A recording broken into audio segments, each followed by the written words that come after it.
Students কেমন আছেন সবাই? আমার নতুন ক্লাসে সকলকে স্বাগত জানাই। আজকে নিয়ে আসছি অনেক দিন পর পঞ্চম শ্রেণীর অঙ্ক নিয়ে চলে এসেছি। আমাদের পশ্চিমবঙ্গ মধ্যশিক্ষা পর্ষদের যে পঞ্চম শ্রেণীর অঙ্ক বই আছে সেটার থেকে কিছু অঙ্ক নিয়ে চলে এসেছি। তো অঙ্কটা আমি স্ক্রিনে দিয়ে দিলাম, তোমরা সবাই দেখো, তারপরে আমি অঙ্কটা করব। সর্বাধিক কতজনের মধ্যে 22টি লিচু এবং 66টি কালো জাম সমান ভাগে ভাগ করে দেওয়া যাবে? তো এবার আমি অঙ্কে চলে যাই। তো যখনই এই ধরনের অঙ্ক থাকবে তখন আমাদের এই অঙ্কগুলোকে করতে হবে। এই অঙ্কগুলোকে আমি কি করব? গসাগু করব। গসাগু করলে এই অঙ্কের সঠিক উত্তর বেরিয়ে যাবে। তাহলে কি বলেছে? 22টি লিচু আর 66টি কালো জাম। আচ্ছা, গসাগু করি। গসাগু করার জন্য এটা জোড় সংখ্যা, এটা জোড় সংখ্যা, তাহলে অবশ্যই 2 দিয়ে ভাগ করা যাবে। 11 আর এদিক দিয়ে 33। আচ্ছা, এবার যাবে 11 দিয়ে। 11 অক্ষে 11, 3 11 33। অতএব গসাগু কত হচ্ছে? 2 × 11 সমান সমান 2 × 11 = 11 দুগুণে 22। তাহলে উত্তর কি হবে?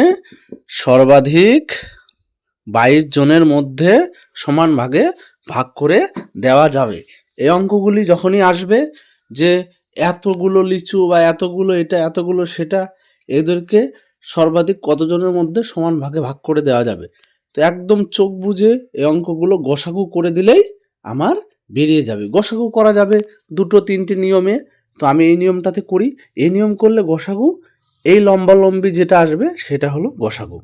ঠিক আছে? আবার অনেক নিয়ম আছে, অন্যান্য নিয়ম আছে, অন্য নিয়মেও করতে পারো। 22টাকে আলাদা করে লসাগু করলাম, 26কে আলাদা করে লসাগু করে যেটা যেটা মিল খাবে সেটা গসাগু, সেটাও হতে পারে। আর যদি ভাবো যে না, এই একবারে উৎপাদক করে একদম লসাগু করে নেব, গসাগু করে নেব, তাহলে করতে পারো। গসাগু করলে আমার উত্তর বেরিয়ে যাবে। তাহলে এখানে কি লিখবো? সর্বাধিক 22 জনের মধ্যে সমান ভাগে ভাগ করে দেওয়া যাবে। আচ্ছা, চলে যাই পরের অঙ্কতে।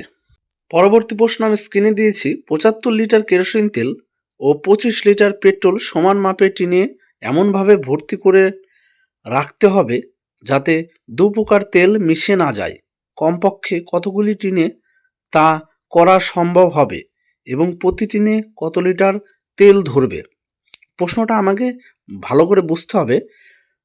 75 লিটার কেরোসিন তেল এবং 25 লিটার পেট্রোল সমান মাপের টিনে এমনভাবে ভর্তি করে রাখতে হবে যাতে দু প্রকার তেল মিশে না যায়। কমপক্ষে কতগুলি টিনে তা করা যাবে এবং প্রতি টিনে কত লিটার করে তেল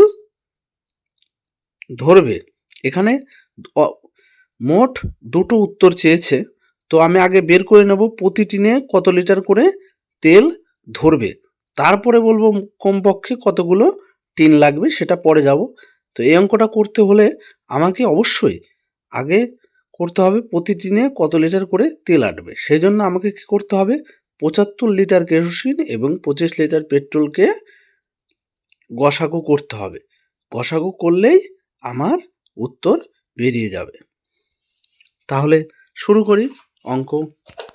তাহলে 75 and 25 কত হচ্ছে? দুটোকে 5 দিয়ে অবশ্যই যাবে।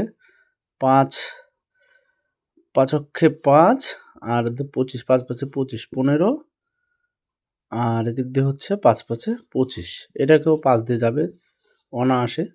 3 5 15, 5 অক্ষে 5। তাহলে এটা বললাম গসাগু করতে হবে। গসাগু তাহলে 5 × 5, 5 গুণ 5 সমান সমান 25। তাহলে আমি প্রথম উত্তরটা পেয়ে গেলাম। আমি প্রথম উত্তরটা আমাকে কি লিখতে হবে? প্রতিটি টিনে কত লিটার তেল ধরবে? তাহলে প্রতিটি টিনে আমার তেল ধরবে 25 লিটার।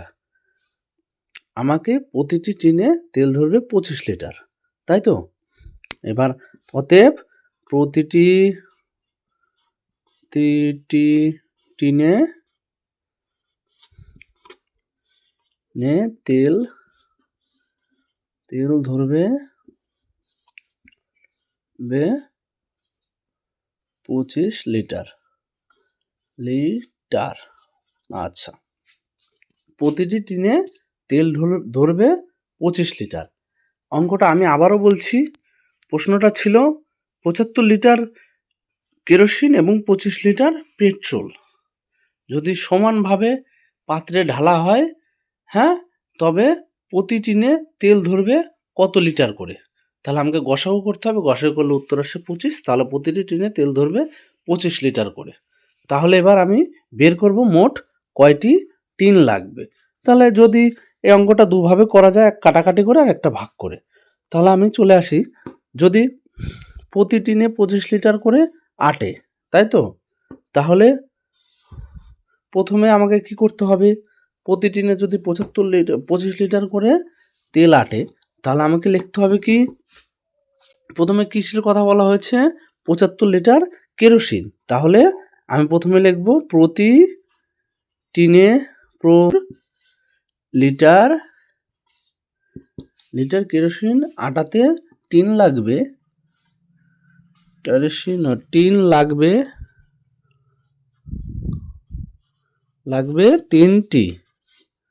তিনটি হলো।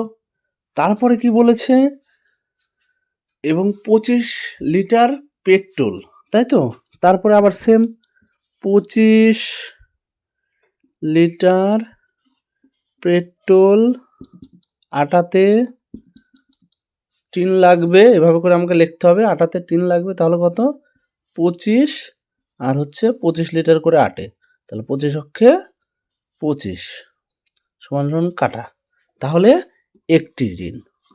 তাহলে এবার দেখো, কেরোসিনের জন্য টিন লাগছে তিনটি এবং পেট্রোলের জন্য টিন লাগছে একটি, তাহলে মোট কয়টি টিন লাগছে, তাহলে অতএব মোট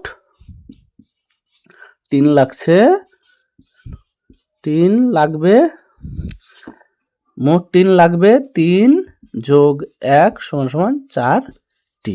এটা উত্তর। এটা দেখতে পাবে আমাদের পশ্চিমবঙ্গ মধ্যশিক্ষা পর্ষদের 5ম শ্রেণীর বাংলা বইয়ে এই অঙ্কটি আছে।